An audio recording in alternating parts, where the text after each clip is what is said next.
Now, not all these running backs are horrible draft picks this season. Some of them definitely are. I'll tell you which ones. But all these running backs have one thing in common. They've gotten worse from 2021 to 2022. They've gotten worse from 2022 to 2023. Now, 2024, of course, we have no idea what's going to happen. But I'm going to look at every running back situation and try to guess to the best of our ability if we should see this trend continue. Now, a good example of this is going over to Derrick Henry, right? You see Derrick Henry, and he is on a straight line downwards, down from 23 points per game in 2021 to 18 points per game in 2022 to 13.5 points per game in 2023, down from 27 carries per game to 21 carries per game, down to 16.5 carries per game, down from 117 rushing yards per game to 96 to 68, down from 2.3 receptions per game to 2.1 receptions to 1.6. Across the board, Derrick Henry is just gotten worse every year over the past 3. Now, of course, is that to say Derrick Henry's toast? No, a lot of this may have to do with the Tennessee Titans offense. What's actually very interesting is if you look at the PFF run grade blocking unit of this offensive line, they have also gotten worse every year from 2021.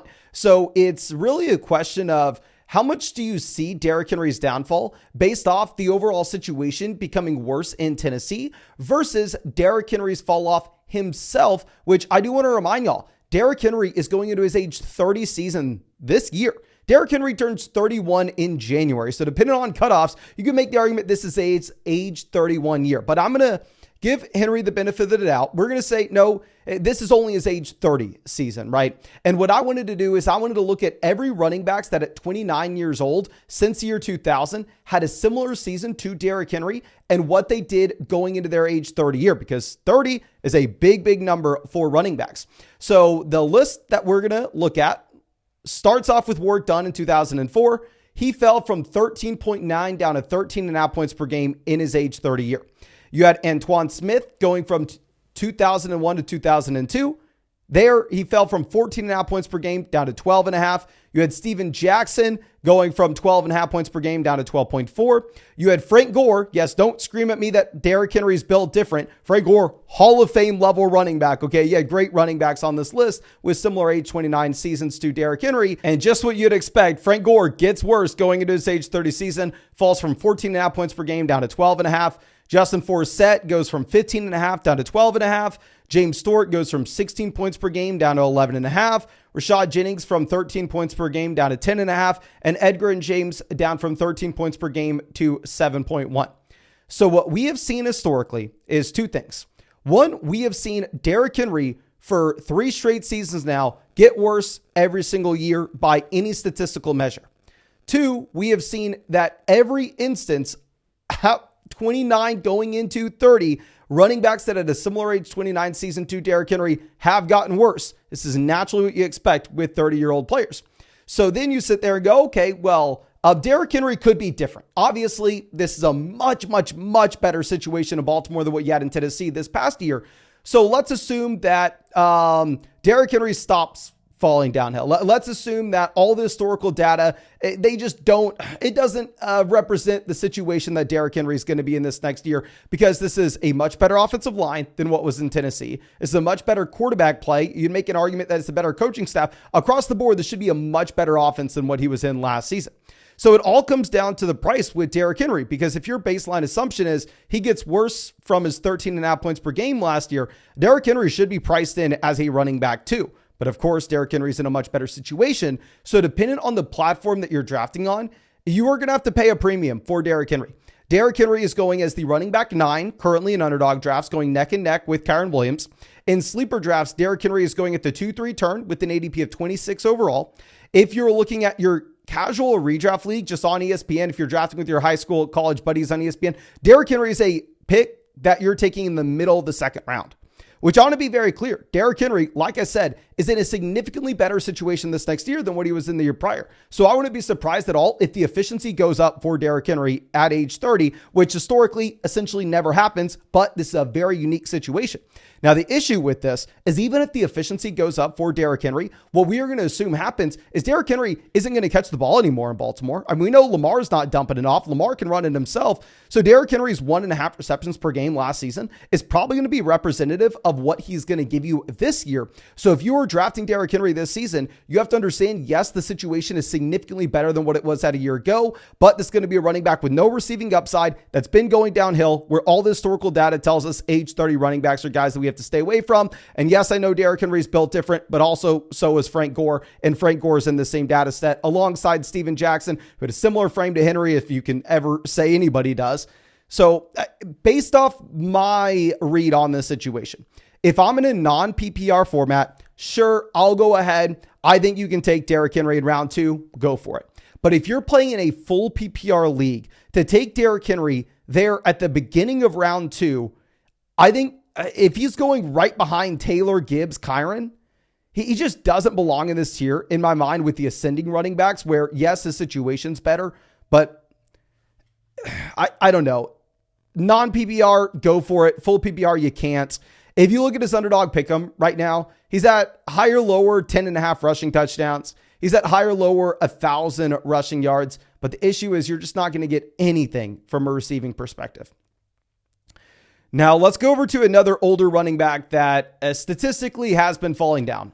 Joe Mixon has fallen from 16.7 down to 15, down to 14.2 points per game. Now, with Mixon, what's very interesting is he's not nearly as old as what you have with Derrick Henry. Derrick Henry turns 31 in January. Joe Mixon is going into his age 28 season this year. If you look at running backs that had similar age 27 seasons to Joe Mixon since the year 2000, you had Mark Ingram actually get better going into his age 28 year. You had Warrick Dunn stay about the same. Aaron Jones stayed about the same. James Conner stayed about the same. Ernest Graham, David Johnson, Carlos Hyde, Michael Bush, Le'Veon Bell, all getting significantly worse. And the expectation, right, for any 28-year-old running back, you're probably going to get worse, but it's nice to see the historical comps for Mixon actually have some room for improvement. And while we want to sit here, and I'm not going to scream that Cincinnati is a way worse offense than what you're going to have in Houston, what we can say is last year's Cincinnati offense was a whole lot worse than what you're going to have in Houston this season. Just because you had the Burrow injury, you got so many injuries in this Cincy offense last year. So I want to say that Mixon is similarly to Derrick Henry going to be getting an improvement in his overall offensive situation. Mixon, however, unlike Derrick Henry, is actually going to give you more receiving upside, where over the past 3 years, he's averaged 2.6, 4.3, and 3.1 receptions per game. And Mixon, instead of going into his age 30, 31 season, is going into his age 28 year. So across the board, I look at these two profiles where the range of outcomes historically kind of looks better for Joe Mixon. The situational improvement is there for both Mixon and Henry, and Mixon has more receiving upside. So specifically in a full PPR format at cost, I'm definitely going to be more interested in Mixon. If you go and look at the platforms, Underdog, you're having to take Derrick Henry in round 3. Joe Mixon, you get in round 6. Going over to Sleeper, you're getting Joe Mixon at the 4-5 turn. Going over to ESPN, Mixon is still expensive. Mixon's going to be a 3rd round pick compared to Derrick Henry as a 2nd. So in your regular redraft league, I'm probably not super excited about taking Mixon there at the 2-3 turn.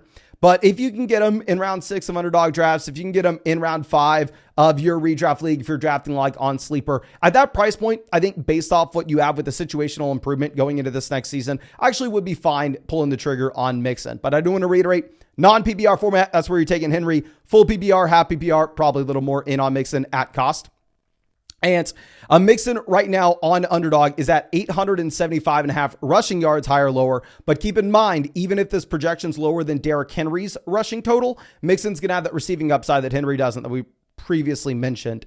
And if you think this is crazy, where you want to say Joe Mixon is the easiest pick ever in round 6, or Joe Mixon's for sure going to have over 850 rushing yards, you can find all that on Underdog Fantasy. That's where I'm drafting every single night on the live stream.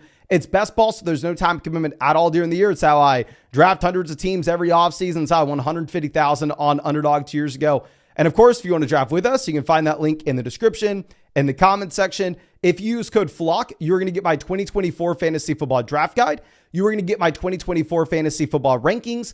And with code FLOCK, you will get a deposit bonus up to $250. You do need to be in one of these states, though, if you want to draft on Underdog. You can see the map there.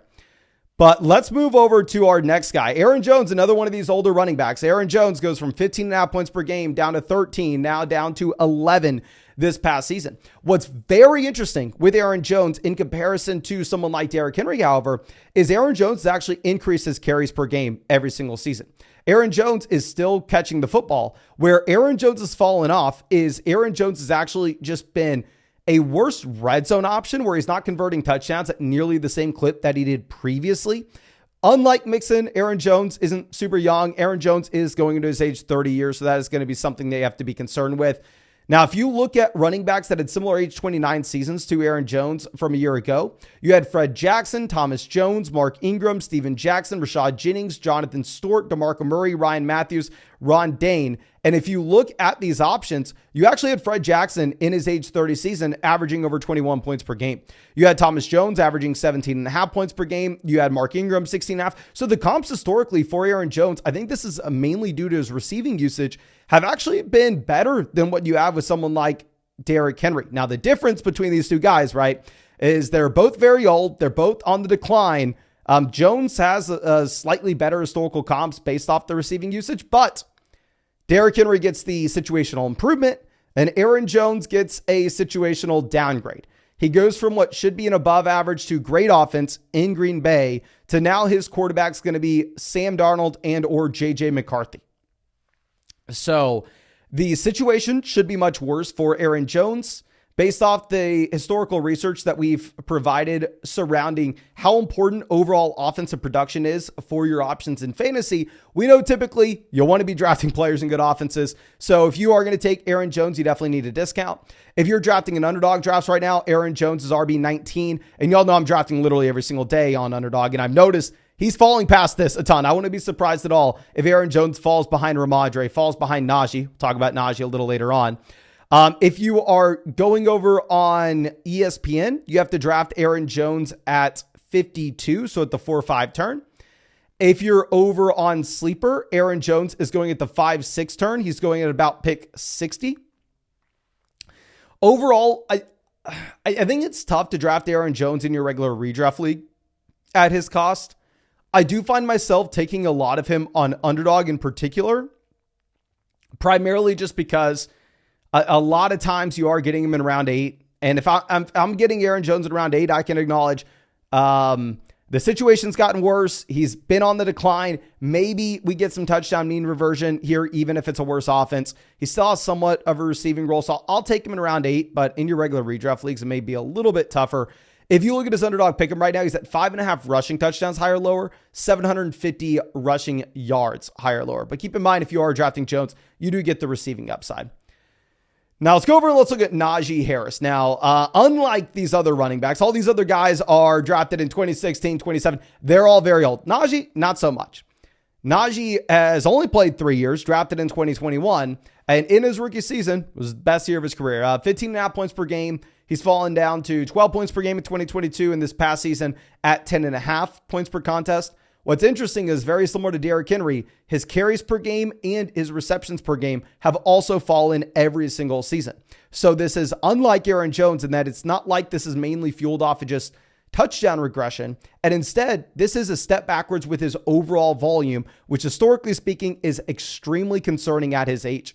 Now, he played his past season at 25 years old. Now he's going into his age 26 year. If you're looking at running backs that had a similar age 25 year to him, you had Cedric Benson, Rashad Penny, Deonta Foreman, Ben Tate, Terrence West, Peyton Hillis, LeGarrette Blount, Maurice Smith, and Isaiah Crowell. What's very interesting is no running back their following year at age 26 that had a similar age 25 season to Naji Harris averaged more than 10.5 points per game. So I look at this profile and go, I don't see the upside. This should be a bad offense this next season, at least according to Las Vegas sportsbooks. Obviously, it was a very bad offense a year ago. You do have quarterback change here with Russell Wilson. Arthur Smith coming in. We've seen Smith doesn't really want to use a feature back. He didn't feature Bijan Robinson. What makes us think he's going to feature Naji Harris? Jalen Warren's been more efficient every year over the past 3. So if I'm in this range of the draft, I would probably try to just take somebody that's a little more of an unknown, hoping they have upside. On Sleeper right now, he's going at pick 77. He's going alongside Godwin, Dax, Xavier Worthy, Brock Bowers, Calvin Ridley, Hollywood Brown. I'd probably rather pull the trigger on a wide receiver there. On Underdog is going at running back 21, right next to Aaron Jones, Ramondre Stevenson, Jake Ferguson, Jamison Williams.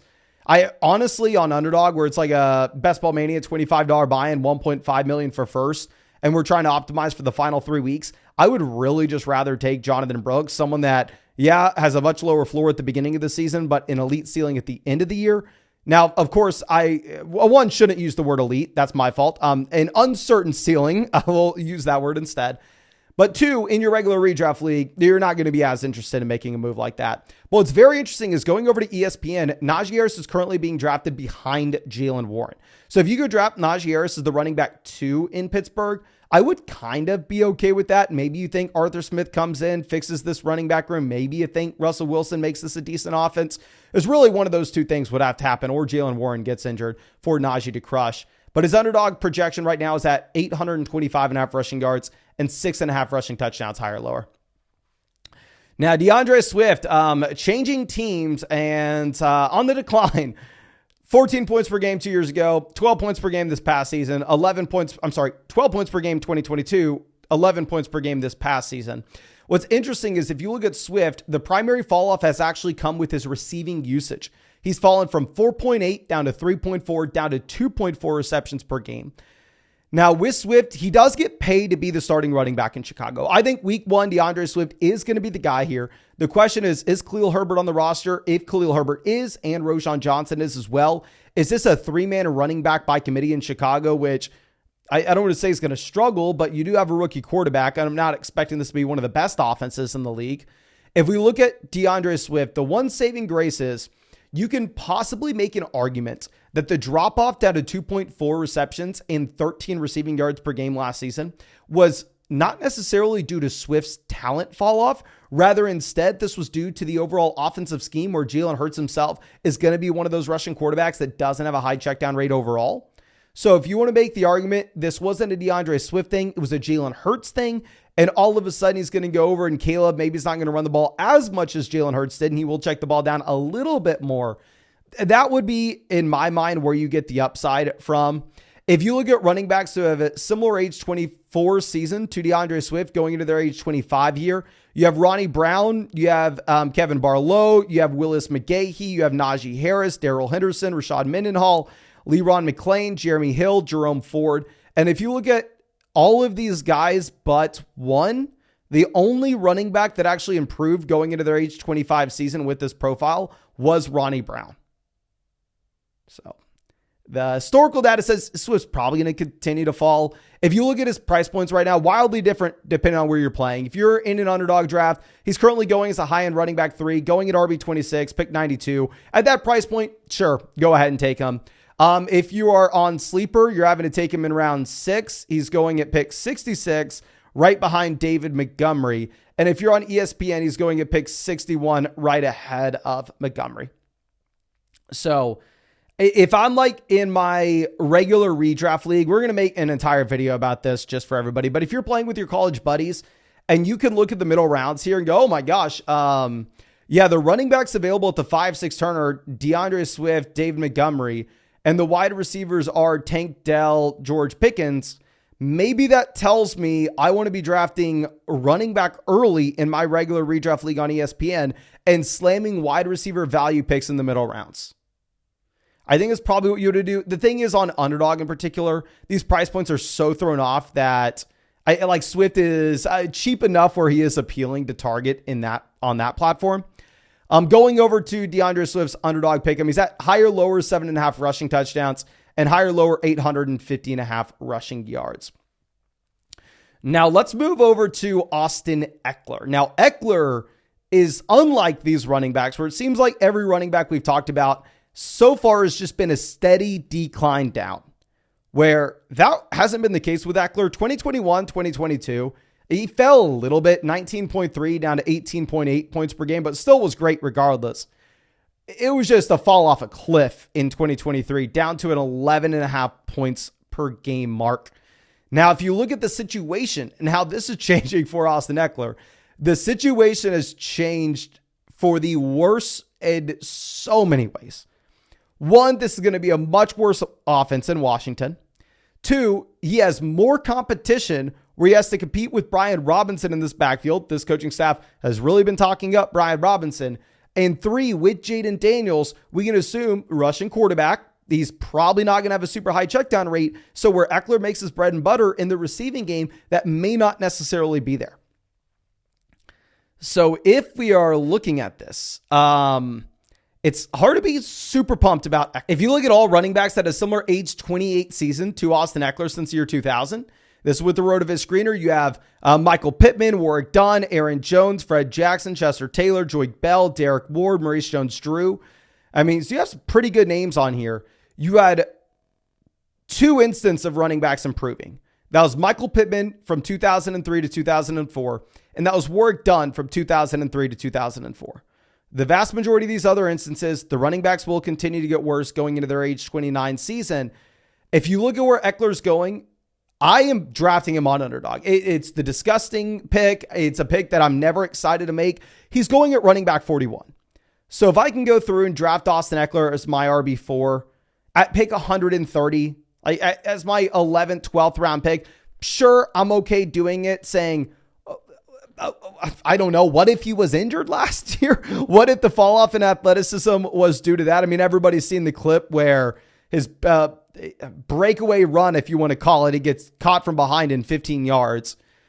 But if you're going and looking at these other platforms, Eckler's going at 96, both on Sleeper and ESPN. There, it would just be very difficult. Like ESPN, Tony Pollard is going 2 picks before Austin Ekeler. I would way rather have someone like Tony Pollard over Ekeler this season. And if you look at his Underdog projection on his pick'em, he's at both 400 rushing yards and 400 receiving yards, which does kind of show you the role that he projects to have this next year. Really, the only way you'd ever be interested in Ekeler is like the exact opposite of a situation of Henry, is if it's like a full PPR format. I mean, if it's a 2 PPR league, 3 PPR league, obviously, we're joking there. But anyway, let's go over and let's look at Zeke Elliott. Zeke is unlike Ekeler in that Zeke's situation's getting better. Zeke has fallen from 13.5 down to 12, down to 9 points per game over the past 3 seasons. But now he leaves New England, a disgusting situation, and he goes over to Dallas, obviously, which should be a very high-scoring offense. Now, if you look at running backs that have a similar age 28 season to Ezekiel Elliott going into their age 29 year, you had Rashad Jennings managing to actually get better, which is a little interesting.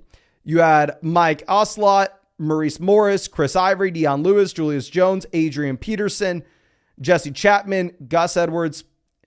Really, there was only one running back on this entire list that averaged more than 10 points per game the following season.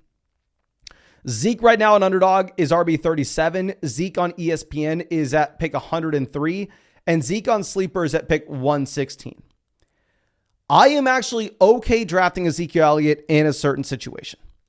The situation I am okay drafting Ezekiel Elliott in is if you are playing in a format where you are incentivized to go wide receiver early and you think you are in a decent spot to go with a 0 RB build, and then all of a sudden you find yourself going, oh my gosh, I have 3 elite receivers.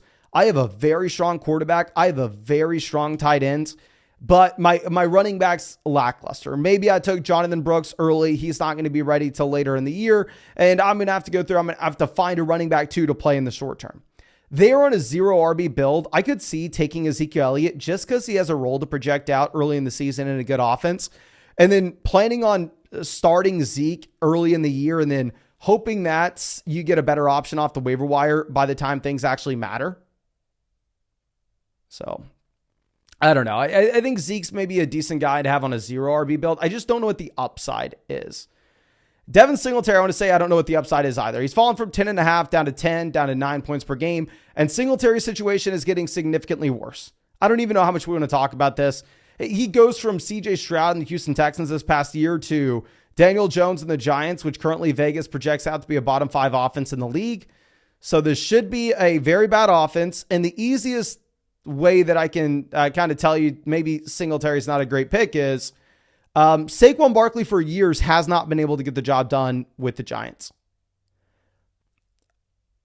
Now, I am no rocket scientist. I am an idiot with the microphone on the internet.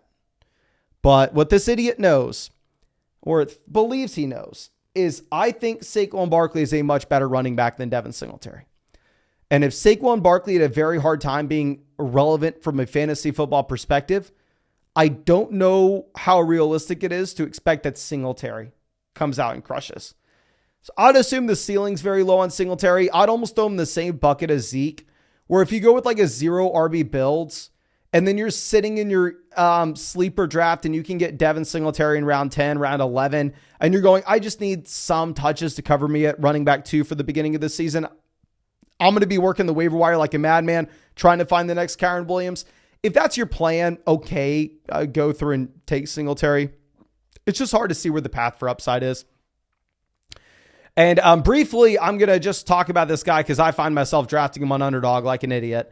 Antonio Gibson is a completely different running back than he used to be. Gibson fell from 13 points per game down to 6.5 over the past 3 years.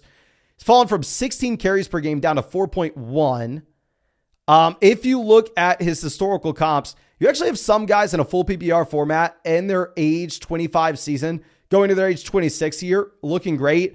James White, Reggie Bush, Darren Sproles are at the top of that list, averaging double-digit points per game.